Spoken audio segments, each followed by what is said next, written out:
Hello बच्चों, आइए। जबरदस्त न्यूटन लेबनिज थ्योरम बहुत ही कमाल का कॉन्सेप्ट है। क्या है न्यूटन लेबनिज रूल?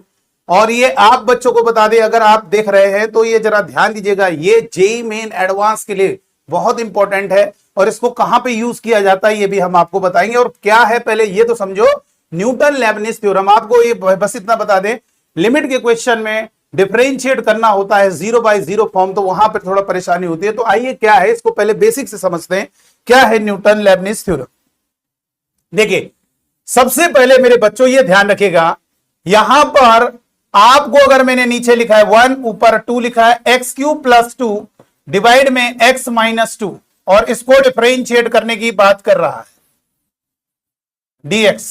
अगर मैंने कहा तो आपके दिमाग में क्या चल रहा होगा कि सर जी पहले इसका इंटीग्रेशन कर दीजिए, अपर रख दीजिए, लोअर रख दीजिए। अरे बेटा, जरा मुझे खुद बताओ, ये आपकी जो इंटीग्रेशन आ भी रहा होगा, आप x की जगह 2 रख दोगे, लोअर लिमिट 1 रख दोगे, तो एक कांस्टेंट वैल्यू होगी कि नहीं होगी? ये कुल मिलाकर कह सकते हो कांस्टेंट है। जब भी नीचे और ऊपर कांस्टेंट वैल्यू हो, कोई इंटीग्रेशन करने, ये वैल्यू आपका कुछ भी हो, चाहे इंटीग्रेशन हो पा रहा ना हो पा रहा, ये अगर लोअर अपर कांस्टेंट वैल्यू है तो ये कांस्टेंट नंबर आएगा, जिस कारण इसका डिफरेंशिएशन 0 हो जाएगा। जो न्यूटन भैया थे उन्होंने क्या कहा, न्यूटन लेबनिज थ्योरम ने क्या बताया, जरा ध्यान दीजिए, इसको जरा समझिएगा। यहां पर ध्यान दीजिएगा, ये लिखा है φx से ψx और ft dt, तो जरा देखेगा, और ये dx, जरा यहां पर ध्यान देना बेटा, बहुत ही गजब का कॉन्सेप्ट है। आप जरा ध्यान दीजिए, न्यूटन लेबनिज थ्योरम, न्यूटन ने क्या बताया, जरा ध्यान दीजिए।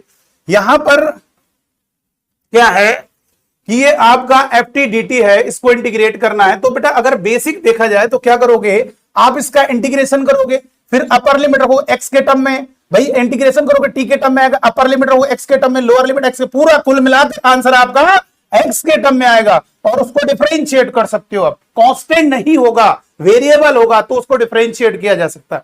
अगर बेसिक देखा जाए तो यही आपको फील हो रहा है, सर जी इसका इंटीग्रेशन कर दीजिए और फिर अपर रख दीजिए, लोअर रख, उसके बाद डिफरेंशिएट करो। और जो न्यूटन भैया थे उन्होंने क्या बताया कि आपका बिना इंटीग्रेशन किए हुए आप इसका डायरेक्ट वैल्यू बता दोगे। देखो क्या करना है, फील करो जरा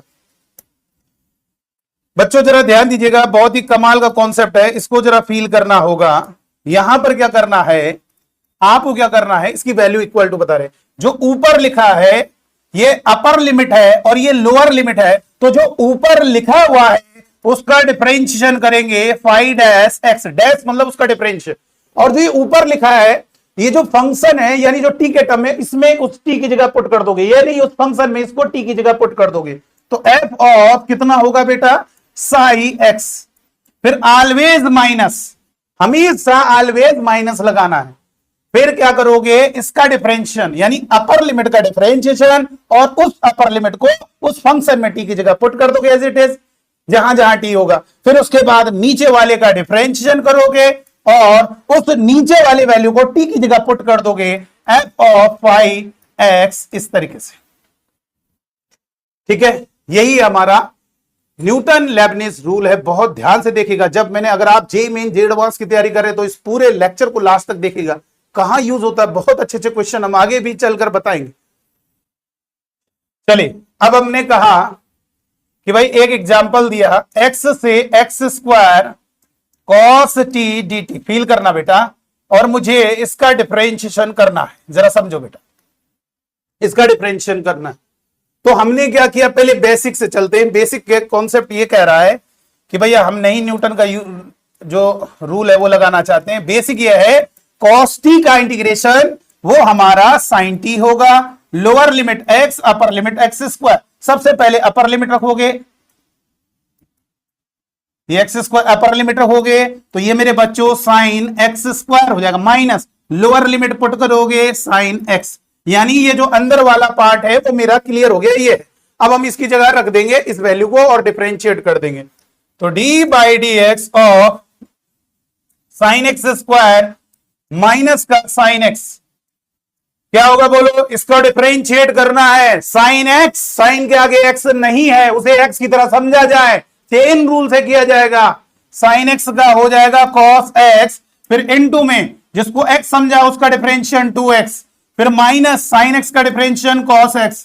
तो यहां से कह सकते हैं 2x cos x square minus का cos x, ये हमारा डिटेल वाले मेथड से ये होगा। यानी ये मेथड फर्स्ट हमारा है डिटेल वाला कॉन्सेप्ट। अब देखें न्यूटन लेबनिज से क्या होगा, जरा समझिए। ये लिखा है x से एक्स स्क्वायर कॉस टी और डी टी। अब हमने क्या किया, डिफरेंशिएट करना है, तो क्या होगा जरा इस रूल से जरा देखेंगे, बहुत ही कमाल का कॉन्सेप्ट है। हमने क्या किया, इसका डिफरेंशिएशन करोगे, ऊपर जो लिखा उसका डिफरेंशिएशन 2x इनटू ऊपर वाली वैल्यू को t की जगह, इस फंक्शन में t के जगह ऊपर वाली वैल्यू को रख देना। तो ये a की जगह t है तो उसकी जगह रख दो, उसको इस फंक्शन में पुट कर दीजिए। तो ये cos ऊपर वाली को t की जगह रख देना एक्स स्क्वायर, फिर ऑलवेज माइनस, फिर नीचे वाले का डिफरेंशिएशन करोगे x का 1, फिर इनटू में इस वाली वैल्यू को क्या कर देना है, उस t की जगह पुट कर देना, यानी cos x। तो ये हमारा आंसर आ गया 2x cos x square minus का cos x। देखिए कितना जबरदस्त इंटरेस्टिंग है, वही चीज सेम चीज प्राप्त हो रही है, बट यहां पर रास्ता बड़ा बन रहा है। आप देखिए पहले इसको इंटीग्रेट किया, मान लो इंटीग्रेशन हो पाए ना हो पाए, और यहां पर देखिए कितना जबरदस्त है, यहां पर बिना उसका इंटीग्रेशन किए हुए आपने क्या किया, ये न्यूटन लेबनिज रूल लगा दिया और बहुत ही गजब तरीके से क्वेश्चन सॉल्व हो गया। चलिए बच्चों, एक हम क्वेश्चन ले रहे हैं और इसके बाद में जेईई मेन के जितने भी क्वेश्चन है, जे एडवांस के जितने भी क्वेश्चन है, न्यूटन लेबनिज रूल से सॉल्व करके दिखाएंगे। आप हमारे साथ जुड़े रहिएगा, आपको उसका वीडियो मिलेगा जरूर। आप चैनल सब्सक्राइब कर लीजिए, आपको वीडियो जल्द ही मिलने वाला। Limit x tending to t square plus 2 dt 2x square √2 divide में x माइनस √2। अब देखिए क्या हो, जरा बहुत ही ध्यान से देखना है।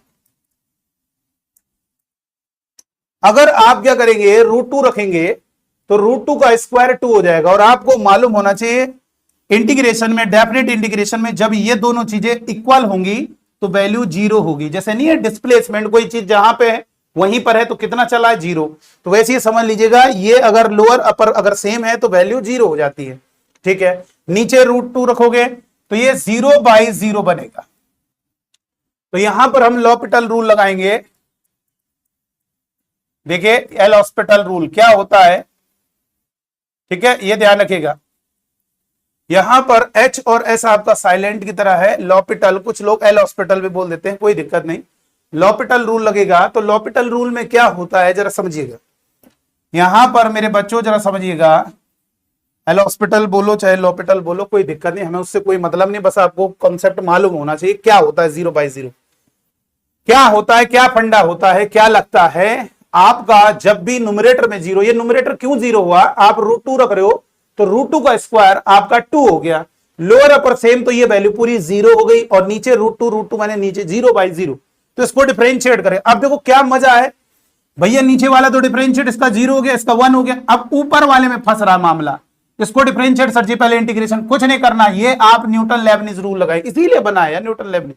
आप क्या करोगे, यहां पर क्या करोगे बच्चों, √2 इसको डिफरेंशिएट करेंगे, ऊपर वाले को डिफरेंशिएट करोगे 2x, जैसा कि इसका डिफरेंशिएशन करना है तो सीखा तो d/s कर रहे न्यूटन लेबनिज से, इसका डिफरेंशिएशन कर दिया, फिर n2 इसी को t की जगह पुट कर दोगे, x स्क्वायर का होल स्क्वायर प्लस का 2, फिर माइनस इसका डिफरेंशिएट करोगे 0, उसको लिखने की जरूरत नहीं, कारण क्योंकि 0 के साथ मल्टीप्लाई 0 होगा, इसका डिफरेंशिएशन 0, x का हो गया 1।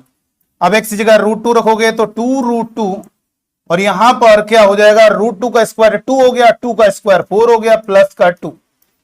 देख सकते हैं बेटा, x की जगह √2 रखेंगे और √2 का स्क्वायर ये 2 हो गया, 2 का स्क्वायर 4 हो गया, 4 + 2, और ये 4 में 2 जोड़ोगे 6, 6 दूनी 12√2, यहां पर हमारा आंसर आ गया। इस तरीके से अगर और भी वीडियोस आपको चाहिए तो आप हमें फॉलो कीजिए, हमारे चैनल को सब्सक्राइब कीजिए, पूरा गजब का मजा दिला देंगे आपको। आज के वीडियो में इतना ही रहेगा, थैंक यू।